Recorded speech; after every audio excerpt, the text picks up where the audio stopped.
Hi, I'm Jenny Fish with One Big Happy Yarn Company. Welcome to our absolute fantasy entrelac hat and fingerless mitts knit along. We are in episode 1 where we're gonna learn how to make this adorable hat. Look at that. I'm gonna show you how to do the bottom triangles. We're gonna work tier 1, tier 2, learn how to do the decreases so we get this amazing design. Don't forget to go to onebighappy.com to get your kit. The kit includes all the yarn and the pattern for both the hat and the fingerless mitts, all in one. Let's get started. The supplies that we'll be using today is the Noro Silk Garden Sock yarn. And for our other option, we have the Malabrigo Caprino. Super soft, super sweet. Now this one comes in a hank, and you will need to take it out of the hank and wind it into a ball or a cake before using it. You can't use it directly from here. But this is the Malabrigo Caprino, and it is a DK weight, and it is 80% merino and 20% cashmere. So it's super nice and soft and luscious. Let's see the fingerless mitts here that are made, and it's super nice. But those are all in solid, some color variations. The Noro Silk Garden Sock has all those wonderful color changes in it that change automatically and gives it a real intricate look. And let's show you on the hat here. See how all of the colors just change as you go around. So there's no thinking involved. The yarn does it all for you. And if you have made our Pure Fantasy entrelac scarf, then you're familiar with Noro, and you could make that as well. Add an extra ball of yarn to your order, and you could have a matching scarf, hat, and mitts, fingerless mitts, to go along with this. Okay, so those are the yarn. The needles that we'll be using for this project is a US size 6. We are knitting in the round, so I suggest a 16-inch circular needle. For the hat, you could go a little bit longer, a 24 or 32 inch for the fingerless mitts, but for the hat, if you stick with a 16-inch circular needle, you'll be just fine. I did attempt to use double pointed needles and it didn't work so great, so I really do suggest getting a circular needle for this. I've got my scissors, my little cute little tape measure with the little sheep on it. Definitely, until you get into the groove of following the pattern, you're really going to want to use a row counter to help keep you on track for the first few. This project is worked in tiers. You have your bottom triangles, which you start out with, then your rectangles, and you're going back and forth, and I'll show you all of this, but it sometimes gets a little confusing when you're first learning the process of entrelac or interlock. Said it both ways. People in the industry know what you're talking about. Knitters know. So I do tend to switch between both of those. So just a heads up on that. But when you're getting started, before you get into the groove of everything, a row counter is very important. Then, of course, you can use stitch markers. With this technique and this pattern, it kind of tells you where you're going to go by the direction of your knitting. But if you feel more confident using some stitch markers, by all means, go ahead. And then at the end, you'll need a tapestry needle to weave in your ends. I like the bent tip version. I find that easier to get into my stitches, but those are my preferred little supplies that we have. To start out with the absolute fantasy hat, you're going to cast on 92 stitches.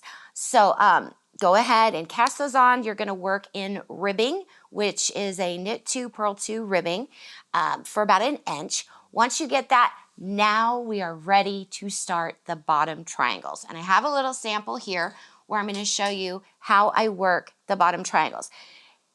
The hat is knit in the round, but the entrelac is knit flat. So we're going in the round, but we're going back and forth. I want to give you that heads up first as we get started. And I also want to give you a little bit of a pointer here. Read through your pattern first, look at the diagrams, get familiar with the directions first visually.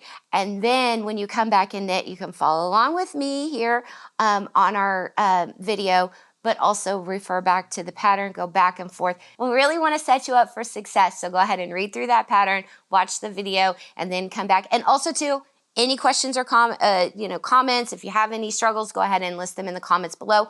or join our Facebook group at One Big Happy Makers, and you can leave pictures and comments there as well.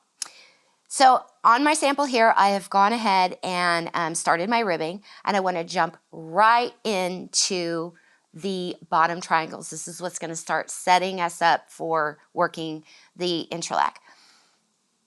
Okay, like I said, we're knitting in the round, but we're knitting flat. First thing we're going to do, and it's very kind of backwards thinking, is we're going to start to work on the inside of our work. So we're looking at ribbing. So they look the same. This is where we start. This is the front of my work, and this is the back of my work. Now, knitting in the round, normally you just keep going, but here, we're going to start here because we're looking at the inside of our work, and we're going to go back the opposite round. So it's the counterclockwise from the regular way. When you have this in front of you, you'll really see, but that's what it looks like. I'm going to pull my front out, and I'm purling. This first row, or set of stitches, I don't want to say it's a row because it's really only 2 stitches this time around. You slip the first one, bring your yarn to the front, and you purl the second. That's all you do for row 1. Now we're going to turn our work. Now we're looking at the right side of our work. I want my yarn to go in the back, slip the first stitch, and knit the second stitch. And I slipped that stitch purlwise and then knit the second. Now we're turning around, slip the first stitch purlwise. We're going to purl the second stitch and purl the third stitch, just like that. All these other stitches are going to stay on our other needle for now. We're not going to worry about them. I'm turning again.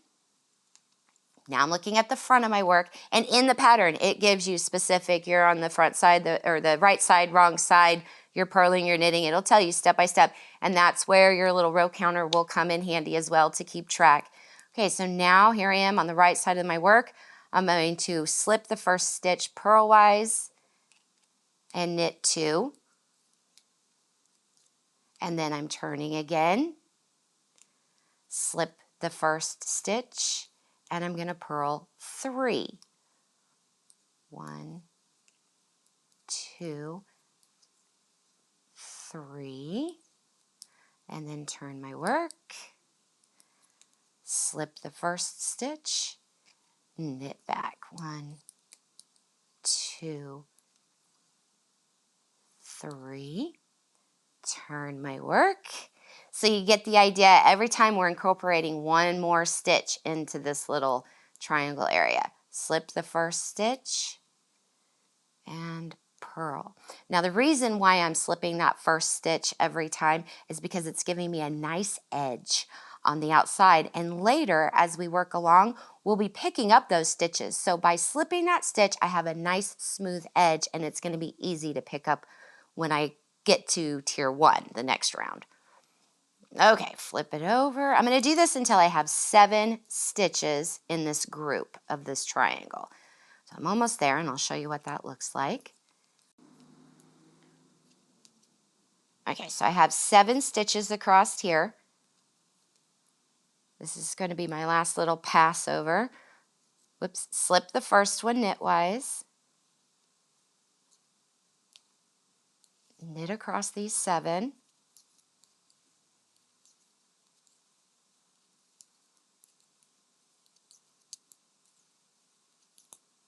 And then flip again, and now we're just going to purl these 7, and then that triangle is going to be done. And I'll show you what that looks like real quick here.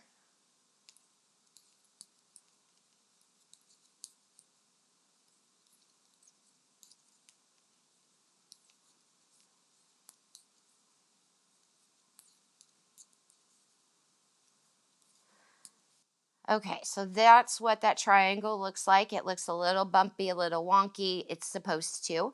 We're ready to start the next triangle. We don't turn at this point. You just keep on going. We put these over here. Sometimes you can put a stitch marker here as a reminder that section is done. So now I'm ready to start my next section of 7 stitches. That's the magic number with this pattern, as well as with the Pure Fantasy scarf. 7 is the magic number. I just like 7, and I like the size of the triangles and rectangles that it makes, so that's what I've stuck with.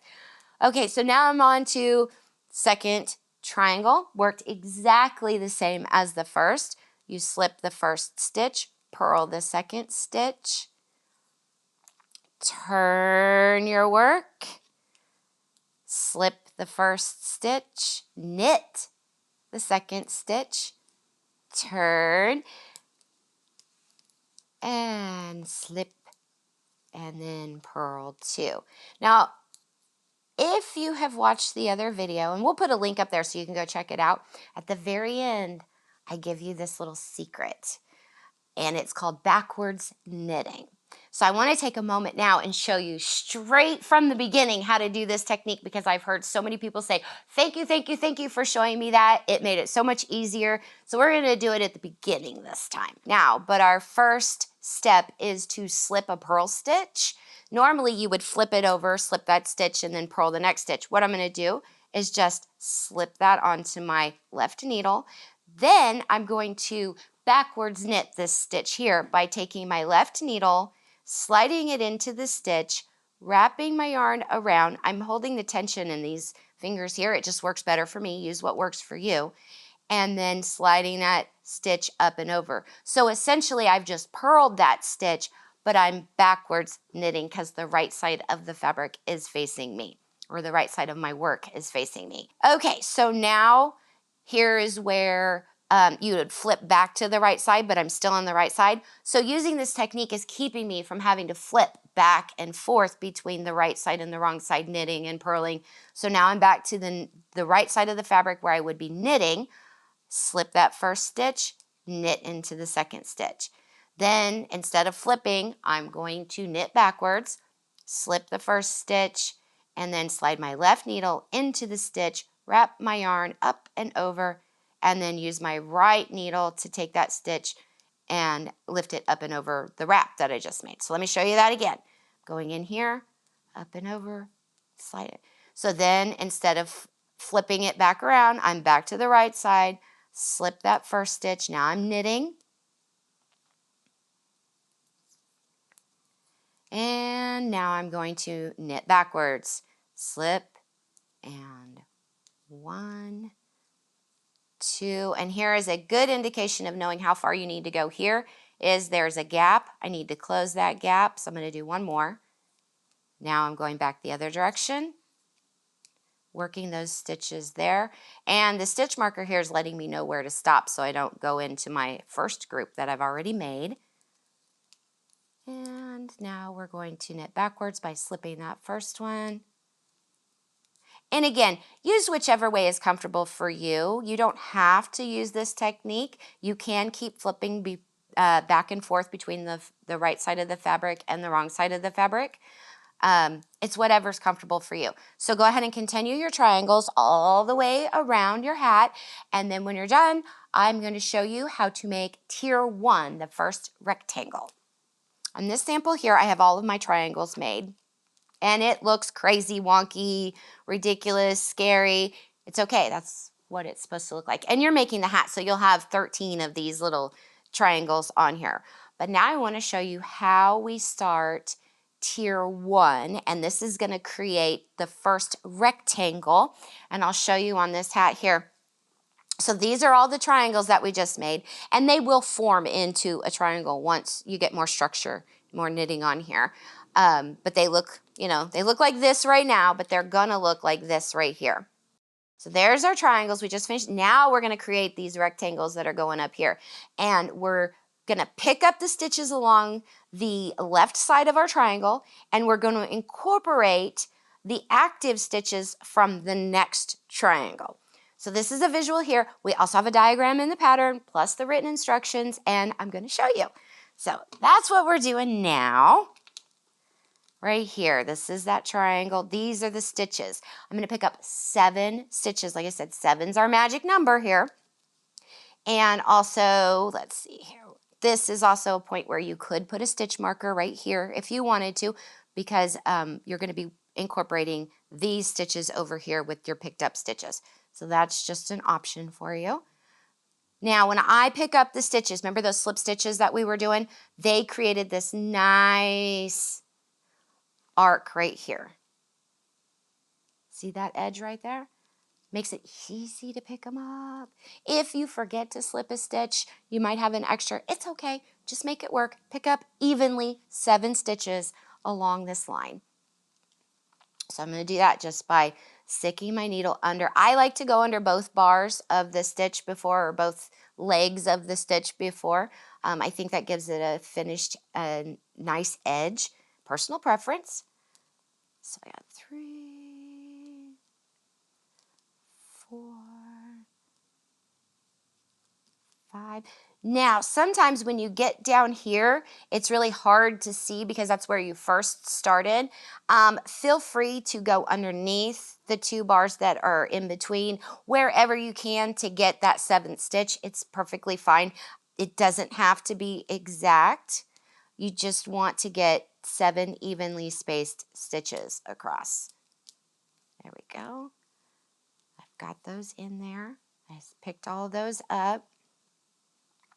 So I like to go back and recount. I've got the first 7 hanging out over here. Oh, I've only got 6. I need 1 more. I'm going to go right through this stitch right there to get my 7th.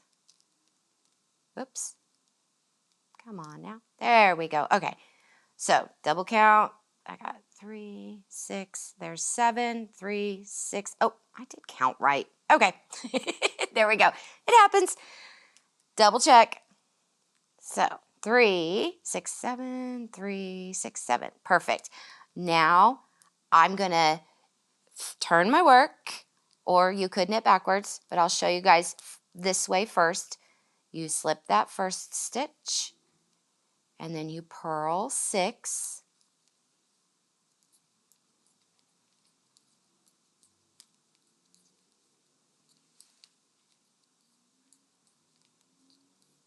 And I'm constantly counting. 3, 6, 7. Perfect.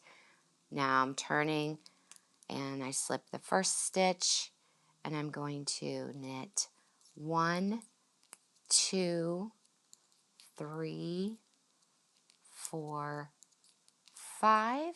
And then this last one, I'm going to incorporate with the first one from the triangle on the left side.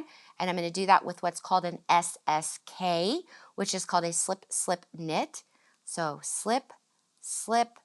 I'm going to put my needle in, knit through there, boom. So I've just incorporated those 2 stitches together. Then it's time to turn my work. Slip the first stitch, and I'm going to purl all the way back. 1,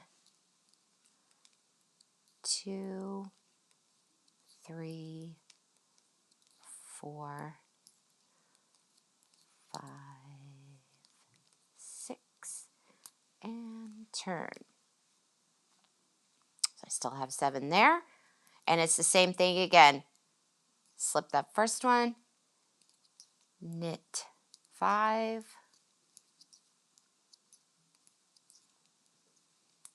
and then incorporate the last stitch with the first stitch on the next group with an SSK.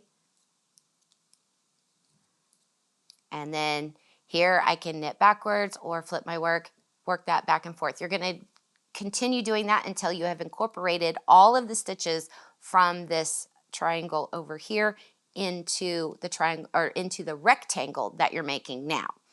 Okay, so once you've finished that tier 1 all the way around, I'll show you how to make tier 2. When you're doing entrelac in the round, you are actually going this way, then you're coming back this way, and then this way, and that way. It's not actually completely in the round, but they're locking together, and I'll show you what that looks like. You are knitting your triangles this way, you get here, then you knit your rectangles this way, then you get here, and then you go back this way. So you're not fully going in the round on each tier. You work until you get to the end where you can't work anymore, and then you know, oh, I got to switch directions and work back the other way. And it'll be that's why in the pattern we have diagrams with arrows, because directionally, yeah, it's a whole right left thing. I think I have a mind block on that. Here I have a sample where I have finished all the way around for tier 1 and I'm ready to start tier 2. And I want to give you a visual of what that looks like here. So on this sample I have 4 rectangles. You can see all of them here. And this is where I'm going to start going in the other direction. On the last rectangle of the round, you do something different that you don't do on any of the others, and it's in the pattern to remind you. But what you're going to do is on this one, because I started out purling, I'm going to finish purling. So there's one extra row in the pattern. It's in the notes. You'll know what to do, but it gets me set up to start tier 2. I'm going to slip this first stitch and I am going to purl all the way back.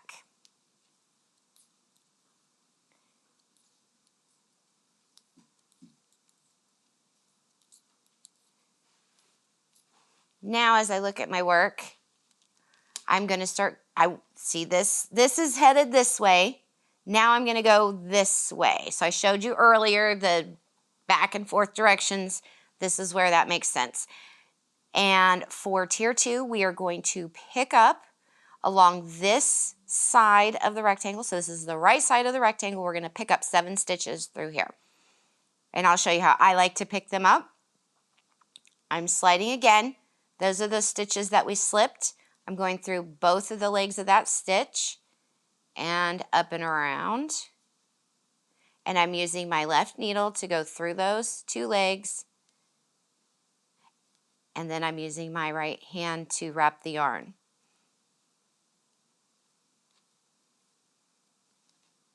And again, I just keep counting 777. That's my lucky number. So I've got 5. I need 2 more. Sometimes this happens. Like, look here. I'm kind of running out of room over here. It's not evenly spaced. I'm going to just pop these out. And look, I missed that first stitch right here. I don't know how well you can see that. I missed this one. And that's why it was uneven. So, you know, we're just at the beginning. We can start over.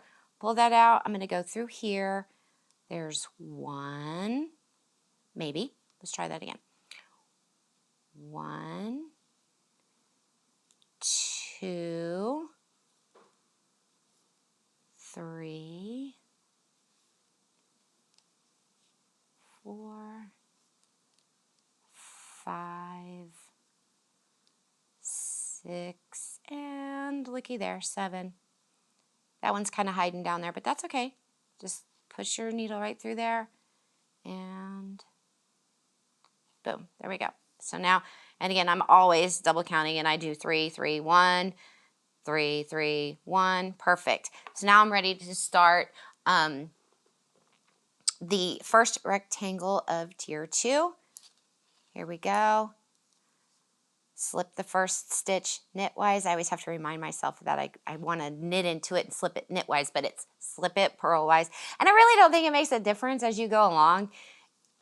It's just a slight twist of a difference. So if you do slip it knitwise, don't feel like you have to rip all the way back to change it. Just go with it. It'll be fine. It'll be right in that join. You won't be able to see it. Okay, now I'm going to knit all the way across. Because remember, now I'm making rectangles going the other direction. Like to double check there. This is also a good place to put a stitch marker to mark where that first set of 7 on this needle stops so that you don't start knitting into the other group. So that's a good place. Pop that in there. Also too, you'll notice that my yarn has changed. With this Noro yarn, they actually spin from already dyed fibers. And so when they switch, they're kind of abrupt sometimes and give you a great contrast in color and a good color change. That join can be a little squirrely to deal with, so don't tug too hard. Keep it nice and gentle when you're working on one of the where it joins. And then also too, if for some reason you get a knot or something in your yarn and you need to splice it back together, we do have a stitch support video that'll show you how to wet splice. And that's a great hint, especially for this Noro Silk Garden yarn or any of the Noro yarns that have this technique. It's a one-ply yarn, so, just be a little gentle with it. Give it some love. It'll be okay because it's super gorgeous when it's done. Okay, so I am on autopilot over here and not explaining that I'm actually knitting backwards. So let me slow down and show you what I'm doing on the next. It's the same philosophy that you've been doing. You're just incorporating.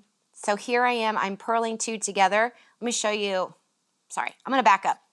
Flip this over, put this where it goes. This is that last stitch where I'm taking the last stitch from the rectangle that I'm making and incorporating it from the rectangle from the tier below. And this is the last stitch here and the first stitch there. We're incorporating those by purling 2 together. And so this is what it looks like when you're using the back and forth flip method of entrelac knitting. So then you flip, slide this first one. I'm going to go ahead, knit all the way across.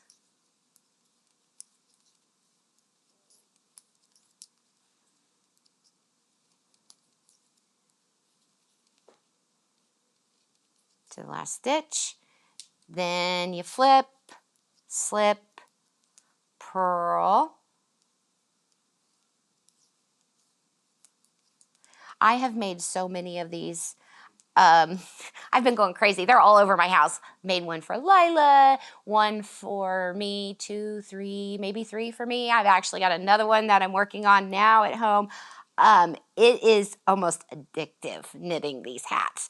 And they're so much fun. And on our Facebook group, the One Big Happy Yarn Company Makers, there are a lot of pictures of entrelac scarves and hats that are in that group. So there's a lot of support there if you're trying to make this and you get a little confused or something. We have a lot of people there that are making them and we'll be more than happy to help you out.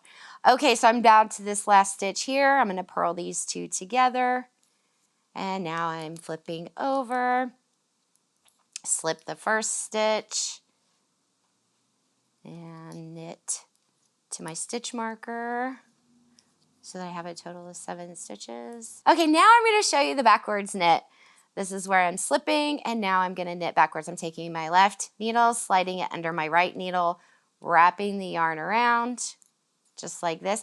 And then I'll show you how I do the backwards purl 2 together. This is the last stitch here, the first stitch over here. I'm going to slide through both of those just like that. So my left needle is in the center of both of those 2 stitches, wrap around and slide both of them up and over, and boom, there we go. I've just incorporated those 2 stitches together with a purl 2 together coming from the right side of the work. So I'm going to slide. And this is where the autopilot kind of kicks in. You're just going back and forth until you run out of stitches over here. Okay, so here on this rectangle, I'm incorporating the last 2 stitches together.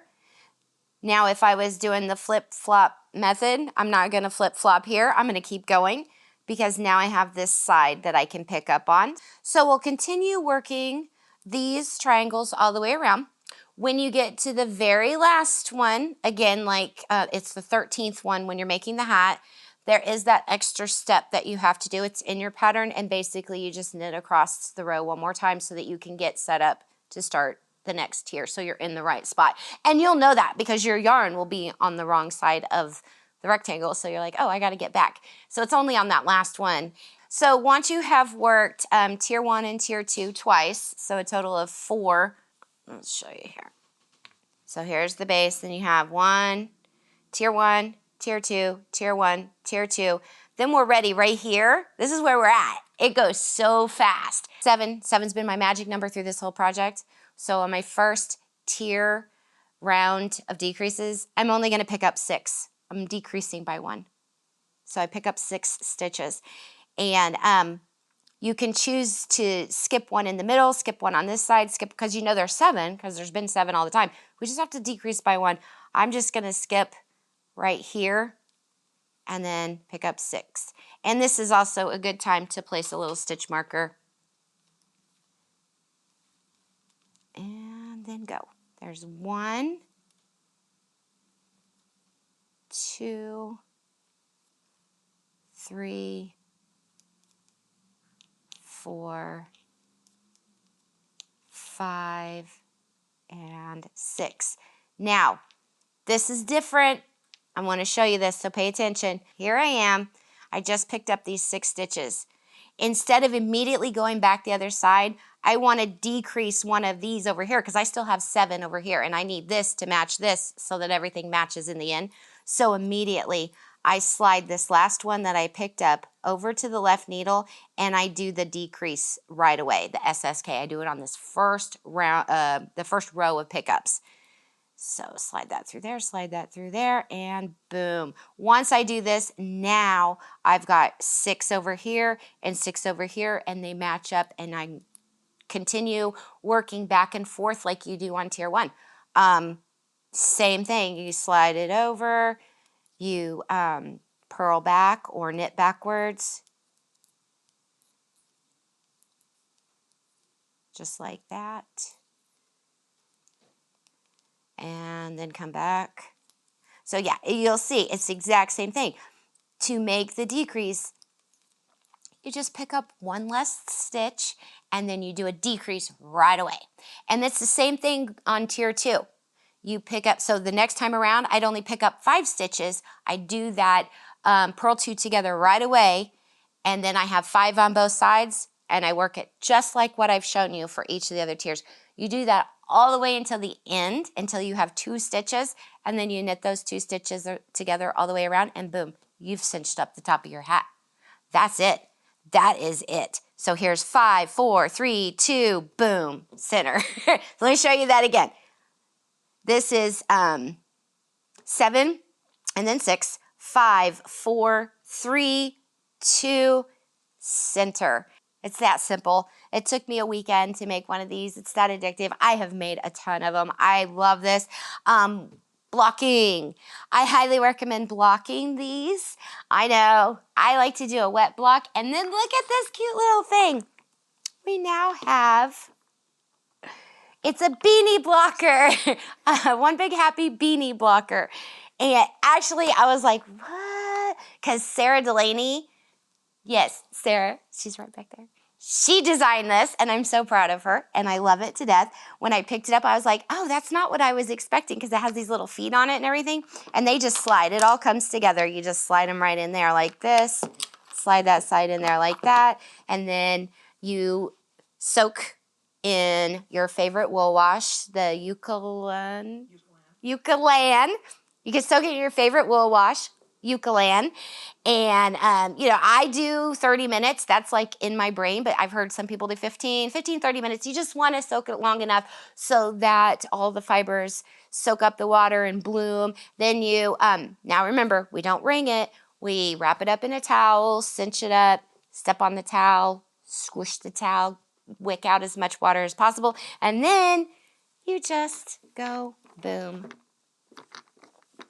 And it has all these air holes in it. And literally when I block this, usually you lay flat to dry and it takes like a day or overnight or something like this. I came back after a few hours and it was already dry. I was so shocked. It dried so fast. Having it on here with the air holes, and it kept it nice and flat. So highly recommend that. But I really enjoyed making this. I had so much fun making this absolute fantasy entrelac hat. Join me in the next episode where we make the absolute fantasy entrelac fingerless mitts. We're gonna have a blast. I'm gonna show you a few more techniques. Pretty much the same once you get this. There's a couple things different, but I'll show you. Thank you so much. Happy knitting.